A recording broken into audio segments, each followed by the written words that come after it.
Salut, c'est Bhaskar pour Hypnomachie et aujourd'hui je vais vous parler de théâtre. Pourquoi? Déjà parce que j'en ai fait pas mal du théâtre, théâtre classique un peu, théâtre d'improvisation beaucoup. Et que là je sors d'un spectacle qui m'a donné envie de t'en parler et d'aborder un petit peu ce sujet. Je vais en fait faire de la publicité. Ouais. Alors j'en vois déjà derrière leur PC qui vont dire waouh, mais comment c'est possible que tu fasses de la publicité alors que justement le propos de ta chaîne c'est justement de ne pas, de nous aider à renforcer nos défenses immunitaires cognitives contre l'ennemi qu'est la publicité. Alors là déjà, il y a un premier biais cognitif de présentéisme. Je ne sais pas si vous en souvenez, le biais cognitif de présentéisme, je l'avais déjà abordé brièvement dans la vidéo sur le réchauffement climatique. Je referai de toute façon une vidéo sur le sujet. Donc jusqu'à preuve du contraire, il a été formulé par Bibi. Et le biais cognitif de présentéisme, il considère le fait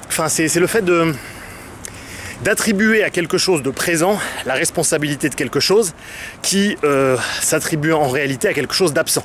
Parce que c'est plus facile à penser. En l'occurrence, la publicité n'est pas un problème. Je ne sais pas si vous êtes d'accord avec moi, mais moi, ça ne me dérange pas de recevoir des publicités pour des bons produits de bonne qualité qui servent mes besoins de façon éthique, dans le respect de moi-même, de l'environnement, etc., etc.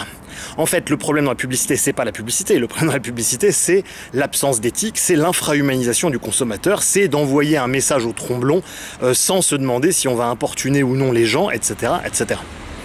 Donc, moi j'avais envie de vous parler d'un artiste qui m'a vraiment enthousiasmé il y a quelques jours quand je suis allé voir son spectacle. C'est Kairon. Kairon, vous le connaissez probablement, il a été révélé par la série Bref, où il jouait un second rôle dans la série Bref. Et puis il fait du one-man show depuis un moment. Alors, en tant que personne qui a fait beaucoup de théâtre, du coup j'en ai vu des one-man shows et puis différents spectacles d'improvisation, etc. Mais là je dois dire qu'il apportait quelque chose que je trouvais vraiment intéressant. J'ai quitté le milieu de l'improvisation après un constat un petit peu déçu, un petit peu amer, comme quoi très souvent la plupart des cours d'improvisation que j'avais pu voir, pas tous évidemment, mais en tout cas tous ceux que j'ai pu voir malheureusement, servent un peu de soupape de sécurité en fait.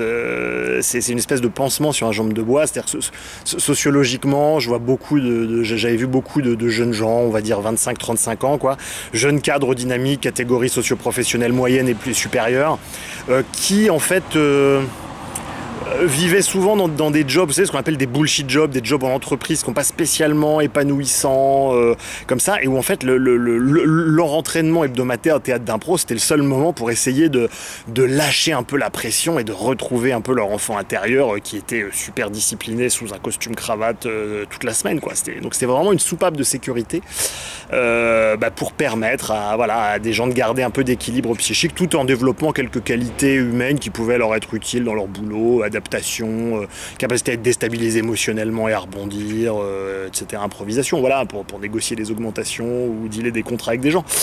Voilà, ouais, je sais que dit comme ça, c'est pas très enchantant, et c'est dommage parce que c'est une belle discipline qui, je pense, qui est sous-exploitée à mon avis, le théâtre d'impro. Enfin bref. Voilà, et donc du coup, j'ai vu le spectacle de Kairon que j'ai trouvé vraiment excellent, parce que la plupart des personnes qui font du one-man show ou du stand-up, en général, ils ont leur texte. Et une fois de temps en temps, il y a un petit jeu avec le public, il y a un petit peu de complicité, il se passe quelque chose. Et puis là, l'artiste ose sortir de son canevas pour interagir un peu de manière vivante avec la personne. Là, Kairon, pendant 60 minutes, ne fait que ça. C'est-à-dire que son spectacle, il a ses vannes dans son coin effectivement, mais il interagit avec les gens, il s'intéresse aux gens, il essaie d'aller les chercher, il leur pose des questions, etc. Et bien sûr, il place ses vannes, bien sûr, il n'est pas en roue libre complètement, mais enfin, c'est quand même une des formules les plus vivantes que j'ai vues, et ça m'a plu, et ça, j'avais envie de le partager avec vous. Notamment parce que ça rejoint quelque chose que dit le fondateur de la communication non violente, Marshall Rosenberg, quand il dit « aller là où c'est vivant ». Moi, c'est quelque chose qui m'a beaucoup plu, qui m'a beaucoup apporté, ce mantra « aller là où c'est vivant ». Et j'ai eu tellement de joie à aller voir Kairon là-dessus, parce que j'ai senti son amour pour les gens. J'ai senti comment il ne se contentait pas de réciter un texte comme ça, mais comment il allait chercher chaque personne, et comme à la limite, il était prêt à effacer ses vannes, à effacer tout ce qui était mort ou tout ce qui était prépensé pour le remplacer par quelque chose de fondamentalement vivant.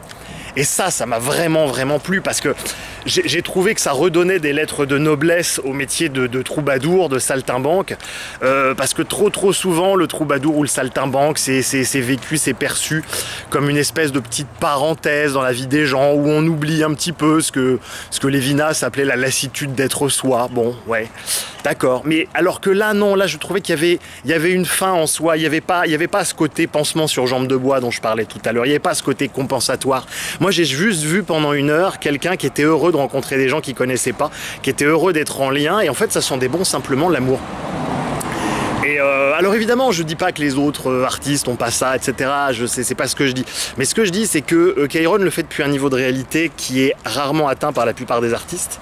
C'est-à-dire qu'il est en flux tendu. Là où justement le fait de se, entre guillemets, planquer ou de se référer, planquer c'est un peu péjoratif, mais de se référer à un texte comme ça, c'est rester dans une doxa, c'est rester dans une orthodoxie. On a son texte, on doit dérouler son texte, etc., etc., etc. Alors que là, non, c'est pas qu'il était sans filet, mais en tout cas, il était dans un système de flux tendu. Voilà. Pour ceux qui viendront effectivement faire mes stages et mes séminaires sur les niveaux de réalité, ben, il y a des voitures. Pour ceux qui viendront faire mes stages et mes niveaux de réalité, je rentrerai un peu dans les détails de là-dessus, de cette notion de flux tendu et de comment elle fonctionne.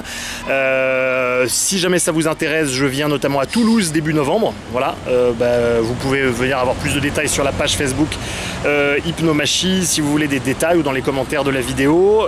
Voilà, j'en fais aussi régulièrement à Paris si ça vous intéresse. Voilà, ça c'était pour la deuxième publicité.